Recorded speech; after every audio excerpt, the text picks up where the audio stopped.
데크린 한선 이외에 아포크린 한선이라고 하는 것도 있는데요. 네.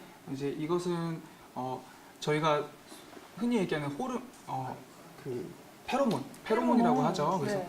이 페로몬이라던가 이제 저희가 동물로부터 채취를 통해서 동물로부터 좀 보호를 하는 동물들에게 좀 필요한 기능들이 들어있는 한선이라고 보시면 되는데요. 그래서 지금 현대에 저희가 살고 있는 사람들 입장에서는 이런 기능이 솔직히 필요가 없기 때문에 아직 퇴화하지 않은 기관이다. 그래서 흔적 기관이라는 얘기도 많이들 하고요. 그리고 이제 액취증, 취한증이라고도 얘기를 하는데요. 이것은 아포크린 샘에서 나오는 땀이 혐기성 디프테리아균에 의해서 분해가 되면서 그걸로 인해서 악취가 나는 지방산으로 이제 분해가 되면서 냄새가 나는 거라고 생각하시면 될 것 같습니다. 실제로 음식이 이 냄새에 영향을 미치는지 이 부분 궁금하거든요. 어떻게 생각하시나요? 지금 말씀해 주신 것처럼 마늘을 많이 먹는다면 물론 입안에서는 마늘 냄새가 많이 날 수 있겠지만 네. 분비물로까지 마늘 냄새가 난다고 한다는 것은 그 오해라고 생각하고요. 속설인가요? 그래서 해당 음식물 같은 것들이 분해가 되면서 지방이 많이 포함된 음식 같은 경우에는 저희 몸속으로 많이 흡수가 되면서 이제 체성분 같은 거를 이제 지방 쪽으로 많이 바꿔놓게 되고요. 그리고 단백질 같은 경우는 암모니아 쪽으로 많이 바꿔놓게 되는데 이 해독 작용이나 저희가 제대로 흡수를 못하고 제대로 인체 쪽으로 뿌려주지 못한다면은 이제 분비물에서도 그런 성상의 냄새가 날 수 있기 때문에 그런 오해를 좀 하시는 것 같습니다. 그래서 나이가 들수록 어떻게 관리하면 좋을지도 좀 알아보면 좋을 것 같은데 어떻게 관리하면 좋을까요? 나이가 들면서 채취가 좀 냄새가 좀 많이 난다고들 네. 하잖아요. 그건 이제 노화로 인해서 저희가 피부로 쭉 분비물을 보내고 나서 그걸 충분히 분해를 해줘서 제 시간 안에 쭉 다 흩어줘야 되는데 그게 계속 머물다 보니까 해당 부위에 계속 노폐물이 계속 쌓이게 되고 그 노폐물로 인해서 계속 냄새가 난다고 생각하시면 되고요. 보통 가슴이나 등 쪽에서 냄새가 많이 나는 이유는 해당 부위로도 땀이 많이 나기 때문입니다. 그래서 해당 노폐물들을 계속 쌓이게 되면 냄새가 계속 심해지기 때문에 샤워를 좀 자주 하시는 게 좋고요. 그리고 나서 음식 같은 경우에도 너무 단백질 함량이 높거나 이런 소화가 좀 안 되는 음식들은 피하시는 게 좋겠습니다. 주재민 원장님, 이분의 증상 어떻게 보시나요? 이분 같은 경우에는 가장 대표적으로는 당뇨병이라고 그냥 보시면 되고요. 그리고 콜레스테롤 수치도 좀 높은 편으로서 좀 관리를 하시는 게 좋아 보입니다. 그리고 이 당뇨병을 일으키는 이유는 가장 대표적으로는 인슐린이라는 게 들어가야 되는데요. 이 인슐린이라는 것은 이제 이자의 랑게르한스 세포에서 베타 세포에서 분비되는 호르몬, 혈액 속으로 분비되는 호르몬입니다. 그래서 이 인슐린 자체가 혈당이 높을 때 분비가 되면은 혈액 속에 있는 포도당 자체를 세포 쪽으로 쭉 끌어들여서 이제 안쪽에서 글리코겐으로 바꿔줘서 저장을 함으로써 혈액 속에서 흐르고 있는 포도당 성분, 그러니까 혈당을 쭉 줄여주는 역할을 하게 됩니다.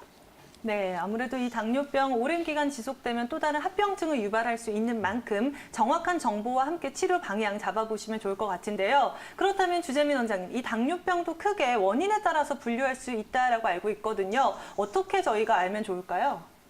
원인에 따라서는 크게는 두 가지로 볼 수 있는데요. 첫 번째로는 1형 당뇨병이라고 해서 인슐린 자체의 생산, 이자의 랑게르한스 세포에서 생산되는 인슐린 자체가 생산 자체가 좀 문제가 있어서 생기는 당뇨병이 1형 당뇨병이라고 생각하시면 되고요. 그리고 두 번째로는 이제 2형 당뇨병이라고 하는데 인슐린 저항성이라고 표현을 하는데 인슐린이 정상적으로 생성이 되더라도 이제 저희가 인슐린의 타겟 기관에서 인슐린의 수용체가 제대로 그 인슐린을 받아들이지 못해서 생기거나 아니면 인슐린을 분비를 하더라도 그 인슐린이 제대로 기능을 못하는 인슐린, 껍데기만 인슐린인 경우에는 제대로 작용을 못하기 때문에 이 같은 경우에는 인슐린 저항성이 생겼다고 해서 2형 당뇨병이라고 얘기할 수 있겠습니다.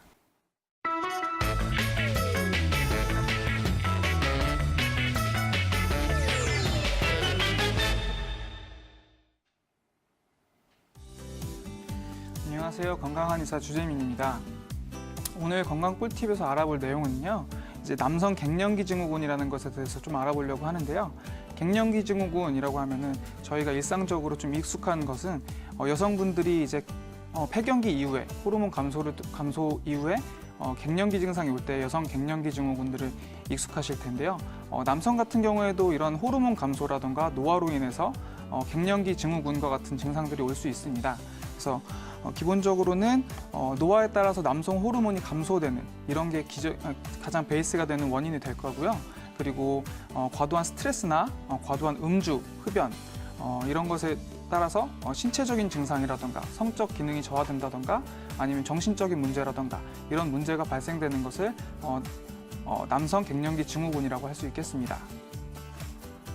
그리고 이 남성 갱년기 증후군의 원인 같은 경우에는 제일 먼저는 노화로 인해서 신체 기관들이 쭉 전체적으로 기능이 많이 다운되기 때문에 성호르몬, 테스토스테론을 분비하는 그 기관 자체도 기능이 쭉 줄어들면서 테스토스테론 남성 호르몬 자체가 쭉 줄어들면서 성기능이 약화된다던가 성욕이 감퇴된다던가 하는 증상이 나타날 수 있고요.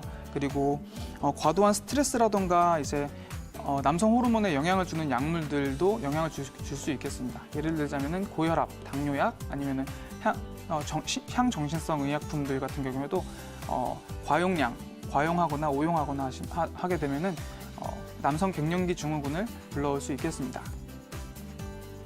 그리고 이 남성 갱년기 증후군의 증상을 좀 살펴보자면 기본적으로는 남성 호르몬이 떨어지는 것이기 때문에 남성 호르몬이 하는 역할들 성 기능을 유지시켜 준다던가 근육량 신체적으로 보자면은 근육량을 적당히 유지해주고 지방세포의 과도한 생성을 막아주면서 신체의 밸런스를 잡게 되는데 이 호르몬 자체가 떨어지게 되면은 근육량이 줄어든다던가 이제 지방이 너무 많이 축적이 되면서 아랫배가 나온다던가 또는 극단적으로는 여유증이라고 해서 가슴이 나오는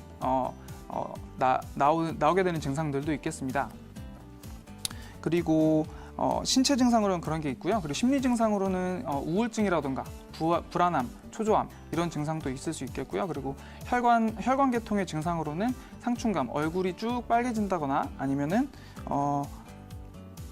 얼굴이 쭉 빨개진다거나 땀이 많이 난다거나 어지럽다거나 이런 증상도 올 수 있겠습니다.